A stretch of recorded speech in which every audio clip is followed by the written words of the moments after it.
Ladies and gentlemen, a graduation with 0 guests. My Uncle Frank announced, his voice booming slightly, as his camera circled the empty hall I had paid for. The sound of his footsteps, heavy and slow on the polished hardwood, echoed off rows of untouched, folding chairs. I had rented the small campus hall. A room big enough for maybe 50 people, thinking it would offer a neutral, bright space for photos and a quiet celebration afterward. Now, each empty seat was not just a symbol of absence, but a physical tally of who wasn't there: my mother Elaine, my father Marcus, and my brother Leo. I stood under the harsh fluorescent lights, clutching the diploma folder that felt too thin for the 2 years of nights I had poured into it. The silence was the worst kind, the kind that pressed against your eardrums, asking a painful question you already knew the answer to. I was Hadley, the quiet achiever. The daughter who always finished the work, yet still stood alone in the victory lap. I adjusted the corner of the banner bearing my name, pretending the moment still held some meaning. I had done my part, balancing a full-time job, part-time shifts, and graduate studies, all while fielding the usual stream of family needs. I had stretched myself thin, so no one else had to rearrange their lives when they promised they would be there. I had allowed a fragile hope to bloom. That hope thinned into something brittle as the minutes crawled past the scheduled start time. I kept checking the double doors, imagining Mom rushing in with a breathless excuse about traffic, or Dad entering with his usual distracted grin. The phone remained silent. I straightened a chair that no one would sit in, a useless task, but better than acknowledging the pit growing in my stomach.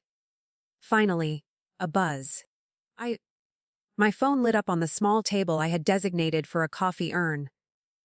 I lunged for it, bracing for the apology. Traffic is terrible, parking nightmare, be there in 5. Something, anything that would allow me to breathe again and rebuild the facade of a family that cared. Instead, the screen showed my mother's name and her message.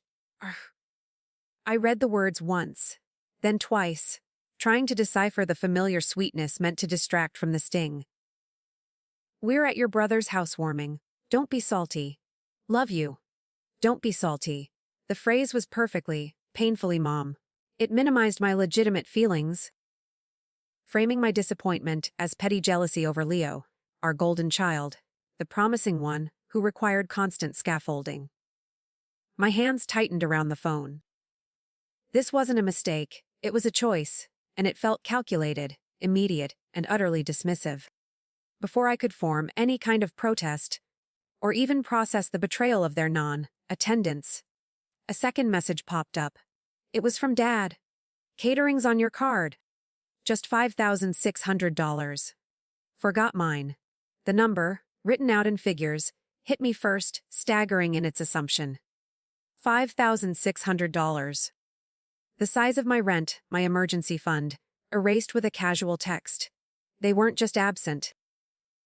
They were actively and comfortably exploiting me while celebrating my brother across town. The cold metal of the folding chair beside me felt like the only anchor in a suddenly tilting room. This was the double betrayal. They had not only failed to witness my hard-won success, but they had also burdened me with the cost of celebrating their preferred child's milestone. It was a pattern, just louder today, more public, and far more expensive. My fingers hovered over the keypad. I felt a confusing mix of disbelief and recognition. The old instinct to swallow the hurt, to prioritize peace, kicked in. I thought about the shouting, the pleading, the denial that would follow any protest. I thought about the years I had used a certain emoji to keep the peace. In the end, that old habit won. Disappearing felt easier than protesting. I typed out 2 words, "Sounds good," and then I sent the familiar, non-committal gray icons a thumbs up. The room immediately felt smaller, the air heavier, because now the silence was not just about absence, it was about complicity. I had accepted the terms of my own exploitation, again. My Uncle Frank, mercifully, tapped my arm, his filming finished. Want me to keep filming or? I forced a brittle smile that didn't reach my eyes. It's fine. He nodded, relieved, and walked out. The heavy door clicked shut behind him, leaving me alone with the hum of the overhead lights. Steady and indifferent. I sat on the edge of the stage, my heavy gown pooling around my knees. The crushing disappointment officially solidified into cold, familiar betrayal. Myself, erasure, had won. But the price of that piece had never been higher. The thumbs up I had sent sat on the screen like a period at the end of a very long, humiliating sentence. Leaving the empty hall felt like walking away from a crime scene, one where I was both the victim and the accomplice. I took the long way home, walking the familiar city streets that now looked alien. The air was warm with spring, and every block seemed to feature someone else celebrating. A group of students posed in matching sashes, bouquets of flowers held high. A father lifted his child onto his shoulders for a celebratory photo. I kept my gaze straight ahead, shielding myself from the sight of someone else's happiness, terrified that looking too closely might crack the fragile composure I was holding together. I had spent my entire adult life prioritizing not shaking my hands, regardless of the weight I carried. But now, all the smaller memories I had painstakingly tucked away began to push forward. The emergency payments Mom had insisted were temporary, but never repaid. Leo's costly specialized textbooks that remained pristine on his shelf. Dad's yearly, accidental habit of leaving his wallet at home whenever a bill for me needed covering. Every swallowed apology, every emotional twist, every moment I had let slide instead of speaking up, they all lined up inside me like a quiet, undeniable protest. When I finally stepped into the relative safety of my apartment, the silence here was a different kind of betrayal than the one at the hall. The hall's silence was abandonment. I draped the heavy gown over a chair.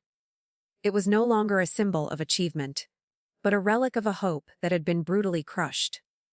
I stood there, unsure what to do with my hands, my breath, or the sudden, vast emptiness that had opened up inside me. The ceremony was meant to be a beginning, a moment to prove my value, but instead, it felt like a mirror held up to everything I had been pretending not to see for years. The mirror showed that in my family, strength didn't mean carrying your own load. It meant carrying everyone else's too. And calm wasn't a personality trait. It was just the quiet that happened when you spent your life patching holes no one else admitted were there. My phone buzzed again, face down on the counter. I ignored the call and picked it up only to check the notification. It wasn't a fresh demand, but a social media video. Leo, of course. He had posted a story from his housewarming. People laughing under string lights. A table groaning under the catered food. The food I had just paid $5,600 for. He had captioned it, "Family first," complete with a smirking emoji. The words and the visual evidence hollowed out my stomach. It wasn't just that they had done this. It was that they had done it without any hesitation, shame, or even a moment of genuine apology. They were comfortable in their absence and comfortable in their exploitation. I moved to my desk and opened my planner, the heavy, sensible volume I used to color code office deadlines and my second job shifts.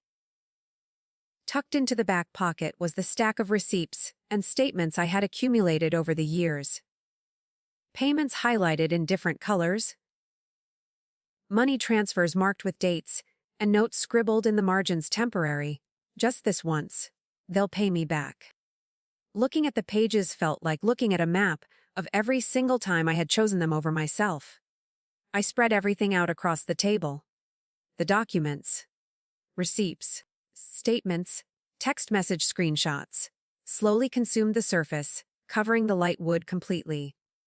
For the first time, all the individual debts and emotional twists were laid out together, a quiet, undeniable truth of what I had been carrying for years. I hadn't realized the pattern until now. How each favor was disguised as love, and how each sacrifice had been expected the moment I proved I could handle the weight. I stared at the paper map, seeing the total cost of their convenience. The resentment that had been a vague, internal ache suddenly solidified into sharp, numerical facts. This clarity felt painful, but also essential. I could no longer deny that hope had made me complicit. I was done with the thumbs up emojis. The time for denial was over. With the stack of bills and receipts spread across the table, revealing the map of my own self. Erasure, I finally picked up my phone. I didn't dial Mom, Dad, or Leo. Instead, I called Aunt Ruth. She answered on the first ring, her voice already knowing. "Are you home, Hadley?" "Yes," I said, letting out a breath I hadn't realized I was holding. The simple confirmation of my location felt like a confession. "Did something happen?" she asked. She didn't sound panicked, only steady. Ruth had always been the eye of the storm in our family, the one who never ran from an ugly truth. "It's not one thing, Aunt Ruth," I told her, my voice surprisingly level. "It's everything, the graduation, the money. Everything, all at once." She told me she would be there in 20 minutes. She arrived exactly 19 minutes later, carrying a grocery bag, a small, comforting gesture of normalcy, and the steady, survivor's presence of someone who had long ago learned to draw lines for herself. She didn't immediately look at me. She went straight to the kitchen table. When she saw the sprawling mess of papers, the color-coded bills, the scribbled notes about temporary payments and future repayments, she didn't gasp or offer a generic reassurance. She just paused, nodding slowly, as if confirming a suspicion she had carried for years. "They've been taking advantage of you," she said. Her voice wasn't accusatory toward them, but it was profoundly freeing for me. She didn't phrase it as a question. It was a simple, undeniable statement of fact. For years, I had interpreted their behavior as need and my response as love. Hearing it defined correctly as exploitation was a shock of cold, clear water. We sat together for hours. She didn't offer advice unless I asked for it. Instead, she helped me organize the scattered evidence. We went through the numbers, the messages, the dates, building a chronological case of emotional and financial leverage. "Look here, Hadley." She pointed to a column of transfers. "The $4,000 you sent them for the roof repair 3 years ago. It happened the month after you took that promotion and got a raise. They only call you the responsible one. When they need the resources that responsibility generates." The fog began to lift with every page we flipped. This wasn't the warm, flawed closeness they bragged about. This wasn't the kind of family that protected you. This was a system that functioned because I had allowed myself to be defined as a resource, an unlimited reserve to be tapped without consequence. The years of quiet resentment suddenly solidified into numerical, irrefutable proof. Ruth showed me a pattern of textbook purchases, car insurance payments, and temporary rent bailouts for Leo, all occurring right before or after one of my major milestones, my graduation, a big presentation, a promotion. It was almost as if my family instinctively knew when I might achieve independence and quickly anchored back down with a new, large debt.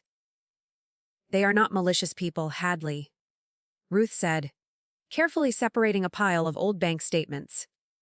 "They are simply used to living without consequence. And you, sweetie, have been their most comfortable consequence eraser."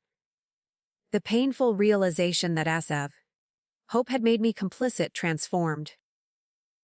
It wasn't just a realization of their guilt, but an acceptance of my own role in allowing the pattern to continue by always choosing peace over truth. "So what do I do now?" I finally asked, the question small and fragile. Ruth didn't suggest revenge. She didn't suggest anger. She simply pointed to the organized stacks of paper. "You treat the truth like a boundary, Hadley. If they treat you like a resource, You treat the documentation like leverage. Not to punish them, but to protect yourself. She helped me structure the evidence. We created summaries showing the total owed, complete with dates and their corresponding text message requests. It wasn't about demanding payment right away. It was about laying out the case so clearly that it couldn't be denied, twisted, or minimized. By the time Aunt Ruth left that night, the hurt had cooled into something firm and stable. I was left with a plan, a strategy, and a new thought, quiet and undeniable, if they wanted to talk about money. We would talk in numbers, because numbers, I realized, are far louder and more honest than anger. The line was drawn, clearly, for the first time in my life. The next move was mine. After Aunt Ruth left, I didn't sleep. The quiet determination she had helped me find kept me fixed at the kitchen table, surrounded by the physical evidence of my years of sacrifice. My goal was not revenge but correction, and correction required flawless presentation. I worked through the night, fueled by cold coffee and a quiet, burning clarity. Every movement was precise, methodical. I wasn't organizing receipts. I was assembling a case file. I put away the scribbled notes that reflected my emotional turmoil, focusing instead on the clean facts. I made copies of every bank statement and transfer receipt that documented an outlay of more than $300. These were the largest, most undeniable sums, the ones that could not be dismissed as a simple loan or a forgettable favor. I created specific summaries for each major incident: the $4,000 for the roof, the $700 for Leo's specialized camera equipment, the accumulated credit card charges Mom had promised to cover for my college fund. I separated the financial demands from the corresponding text messages they had sent, which often included emotional language like, "You're the only one we can count on," or "This is just temporary." Sweetie. The intention behind the organization was critical. I didn't want the family to look at the stacks and see anger.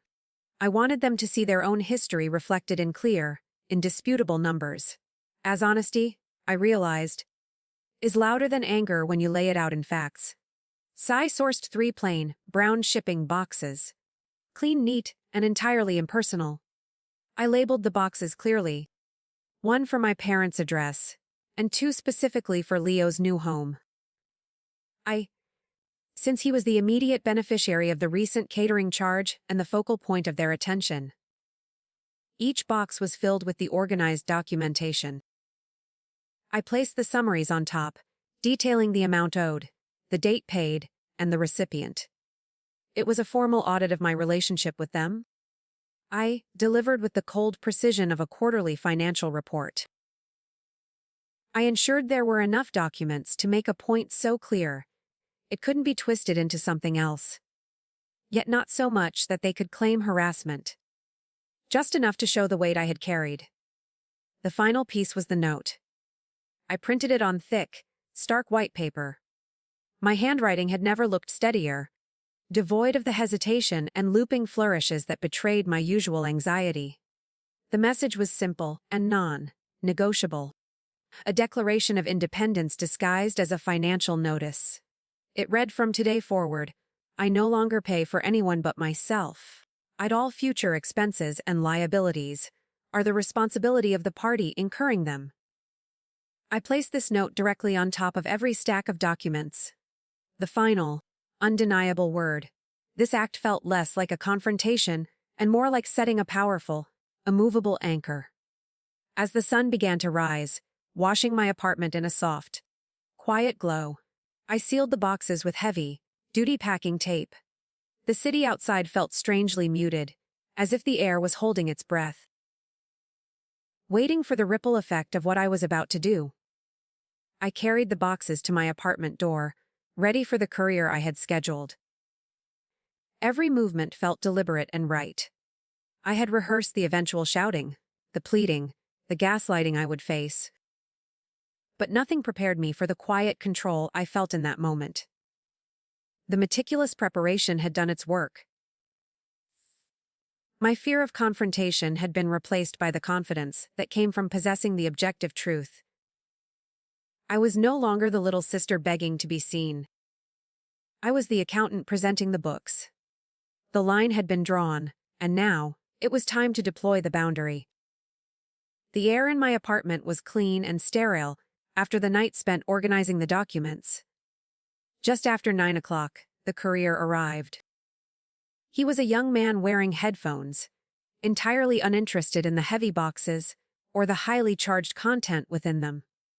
He scanned the labels, Leo's address clearly printed, and simply said, "They'll get these within the hour." "Perfect," I replied, surprising myself with the calm, even tone of my voice. I hadn't raised my voice once since the initial flood of tears had dried, and I wouldn't start now. I signed the electronic manifest. The door closed behind the courier, and my apartment settled into a new, profound kind of silence. For the first time, the quiet didn't feel like abandonment or a demand for my service. It felt like control. It was the space created when a lifetime of anticipated noise, of demands, pleas, and manufactured emergencies had been put on indefinite hold. I spent the next hour performing mundane tasks, forcing myself to clean the coffee grounds and wipe down the counters, all while waiting for the digital acknowledgement of the boundary I had just launched. The phone, placed face up on the counter, glowed dimly with my anticipation. I stared at the screen, counting the minutes. I knew precisely when the boxes would land on Leo's doorstep, interrupting his relaxed, post-housewarming Sunday. At 10 o'clock and 47 minutes, the screen flashed. Delivered. Then came the silence again. 5 minutes. 10 minutes. I almost laughed out loud at the tension knotting in my chest. Why was I nervous? I hadn't lied, hadn't attacked them. I had only delivered the undeniable truth that they had built with their own decisions. The truth in numbers. I imagined the scene. Leo, basking in the glow of his new, catered life, accepting the unexpected delivery, probably assuming it was a late, extravagant gift from one of his new friends. My phone, which I had muted, suddenly vibrated aggressively, a private message alerting me to a new video posted to my mother's social media story. The storm wasn't starting with a call. It was starting with an involuntary, digital confession. I opened the video. It was clearly filmed by one of the lingering party guests. The background showed the same string lights and beautiful decor I had seen the previous day, all funded by my $5,600. Leo was front and center, slicing open the largest box with a kitchen knife, grinning wide as if revealing a prize. People cheered him on, drinks in hand. He peeled back the flaps. The grin didn't fade immediately, it flickered. He saw the stacks of thick white paper, the formal print. The copies of bank statements and bills with his name appearing again and again in the documentation. His smile stumbled, then died, replaced by a deep furrow in his brow. Someone off, camera murmured, "Dude, what is all that? A mortgage application?" Leo didn't answer. He reached inside and pulled out the single sheet of thick white paper I had placed on top. He scanned the document, then focused on the short, printed final paragraph. "From today forward, I no longer pay for anyone but myself. All future expenses and liabilities are the responsibility of the party incurring them." I saw the moment the words registered. His jaw tightened instantly, his fingers curling around the edge of the paper, crumpling it slightly. The camera shook violently as the person filming shifted, realizing the mood had soared completely, and then the video cut abruptly to a black screen. The immediate, explosive reaction was exactly what I had prepared for. They hadn't seen a note, they had seen the sudden, total withdrawal of their unlimited resource. My phone began to ring immediately. The first call was Mom. The second Dad. Then Leo. Then all three numbers again. The visual of Leo's shock had been the trigger. And the verbal confrontation was now inevitable. The tension I felt was immense, but beneath it, a strange sense of victory began to rise. I let the phone buzz on the counter until the voicemail icon blinked. I would answer on my own terms. The phone continued its desperate dance across the countertop. A relentless chorus of demands that I had earned the right to ignore. Mom's number, then Dad's, then Leo's. A synchronized panic that was beautiful in its predictability. I let it buzz until the voicemail icon blinked, affording myself the space and quiet necessary to choose my response. The messages pouring in confirmed their focus. Mom's text was sharp. "What is this? Explain yourself right now. You're ruining his celebration." Dad followed up with the authoritative, "Call me. This is serious." Leo's was predictably centered on himself. "Are you kidding? You're embarrassing us." I picked up the call I knew was coming. Mom, calling from Dad's number, having realized I had muted hers. I answered on the 6th ring. An interesting choice of pronoun from someone who had never shared the weight of carrying the family. Finally, I picked up. I chose the call I knew was coming. Mom, calling from Dad's number, having realized I had muted hers. I answered on the 6th ring. "Hadley," she snapped the moment I picked up, her voice high and trembling with tightly coiled anger. "What did you send to your brother's house? Why would you do something so spiteful?" "Records," I said. My voice was steady, surprising even myself. The organization of the documents had somehow transferred itself into my vocal cords. "Just records." "You're ruining his celebration," she repeated, hitting the word "his" hard. "People are confused. They're asking questions." "This is humiliating for who?" "For who?" I asked, deliberately echoing her own rhetorical style back at her. "For Is," she shot back. "Your family?" "You blindsided us on a special day." I allowed a pause to stretch between us. It wasn't the quiet of shame or fear, but the quiet of undeniable fact. "A special day," I stated calmly. "You mean the one you all attended instead of mine." The silence that followed wasn't the silence of comprehension, but the familiar sound of her mind furiously regrouping, calculating the best manipulative route forward. "You didn't need a whole show, Hadley," she said, her voice softening, attempting to employ the maternal guilt trip. "You could have talked to us privately." "I've tried privately," I replied. "For years. I've tried with every temporary payment, every thumbs up emoji, every note I told myself you would honor. I've tried privately for a decade." I heard the muffled sound of Dad taking the phone from her hand. Dad's deeper voice came onto the line, laced with the condescension he often used when he felt his authority slipping. "Hadley, listen. This is not how adults behave. You're acting emotional." "Emotional." I kept my voice soft, but firm. "Of course. You charged over $5,000 to my credit card yesterday without asking. You were celebrating my brother with money that was meant for my rent. I told you I forgot mine." He insisted, treating the accidental absence of his wallet as a justification for a major financial action, rather than an explanation. "That's not a justification, Dad," I replied, the softness in my tone making the statement sound sharper than a shout. "It's a pattern. A pattern of comfortable absence and comfortable expense." There was a weighty pause. I could almost hear him blinking, trying to process the foreign sensation of losing leverage. His tone dropped, becoming colder and more accusatory.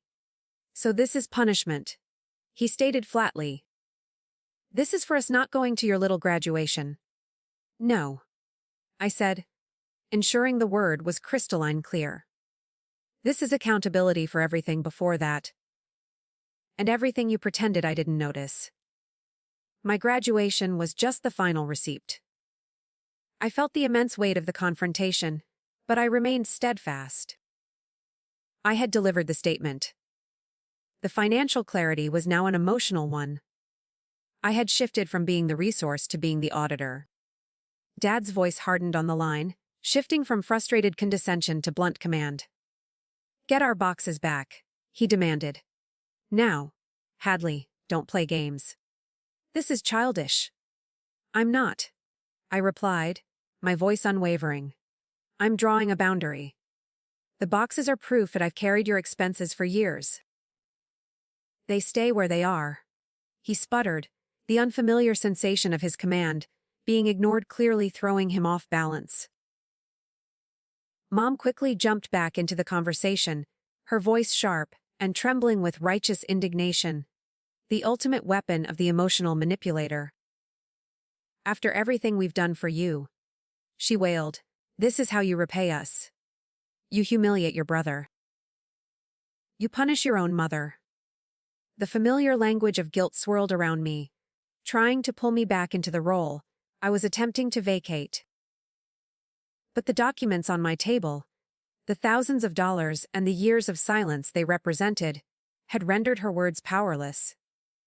What exactly have you done for me? I asked. The question wasn't laced with bitterness or accusation, but with pure, clear curiosity. It forced her to pause, to look for a specific action, a tangible support that wasn't immediately followed by a greater demand. Her ensuing silence was the only answer I needed. Before either of them could restart the argument, Leo called on a separate line. I hesitated for a split second, pressed the ignore button on Dad's phone, and answered Leo's call, partly out of curiosity to hear his personalized flavor of outrage. What is wrong with you? Leo spat out immediately, foregoing any pretense of politeness or context. His voice was thin with fury. Nothing, I said gently. For the first time. Nothing is wrong with me. You're making me look bad. My guest saw that video, he raged. This is supposed to be my day. You're trying to take this away from me. You did that yourself, I replied. The documents are your history, not mine. I just delivered them to your current address. This is petty. You are throwing a childish fit, he insisted. This is documentation, I corrected him. I have documentation for every dollar that left my account to pay for your convenience. That isn't petty, Leo. That's an audit. He swore violently under his breath. The sound muffled and vicious. You think you're better than us, is that it? Because you finished that stupid degree. Now you think you can lecture us. No, I said, ensuring the word was firm and final. The true motivation, the years of self-sacrifice, finally distilled into a single, honest statement. I just think I'm done being worse to myself for your comfort. The line went silent. It was a silence deeper than the one that had followed Mom or Dad's previous statements. It felt like the core mechanism of their dynamic had been seized and locked.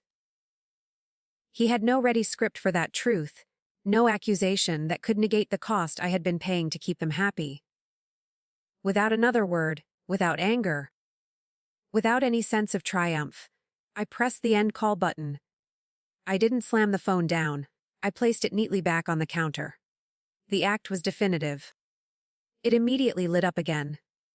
Voicemails began pouring in, long ones, fast ones, voices tripping over themselves in a desperate attempt to regain control. They were not apologies. They were only demands, laced with guilt and rapidly escalating threats of emotional withdrawal. I turned the phone face down and let the noise accumulate.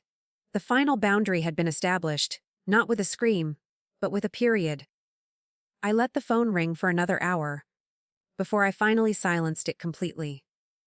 In the soft morning light of the next day, the apartment felt like a sacred space, finally sealed off from the storm. My final act of establishing the boundary was digital. I opened our family group chat, a place where for years I had only posted quiet updates or accepted demands, and sent a single, simple message. It read, I will not pay for anyone's expenses again. My accounts are closed to you. All future charges will be disputed. Then, I executed the necessary distance. I blocked Leo's number, cutting off the source of the most volatile noise. I muted Mom and Dad, knowing that true emotional severance would take time. but managing the communication was essential. I set the phone down and sat very still, listening to the silence settle into the shape of my new life. The quiet that followed was profound. For the first time, it didn't feel like rejection or abandonment. It felt like choosing myself. It felt like freedom. The days that followed felt strangely weightless, as if someone had finally lifted a hand off my chest that I hadn't realized was there. My phone still buzzed with messages from numbers I recognized, but I no longer owed them answers. I didn't rush to silence them. I simply allowed the noise to fade on its own. The way a storm moves across a highway without touching you. I spent my time doing things I hadn't allowed myself before. Little actions that symbolized my newfound financial and emotional sovereignty. Slow morning walks without checking my notifications. Buying a coffee without automatically calculating how many family emergencies I was currently carrying that month. I checked my bank application. For the first time, the numbers were simple, clean, and entirely mine. My father attempted one last effort at negotiation. A partial repayment arrived in the mail, labeled with a brief note. A start. The old version of me, desperate for validation, might have accepted it just to keep the peace, to keep the door slightly ajar.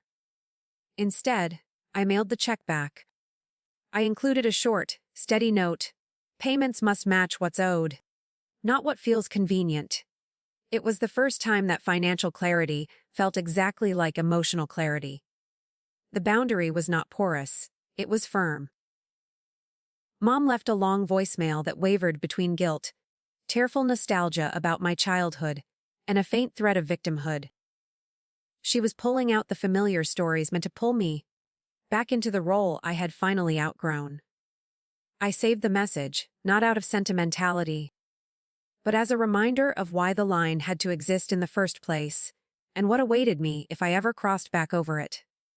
Quietly, in the background of all this necessary severance, something unexpected happened.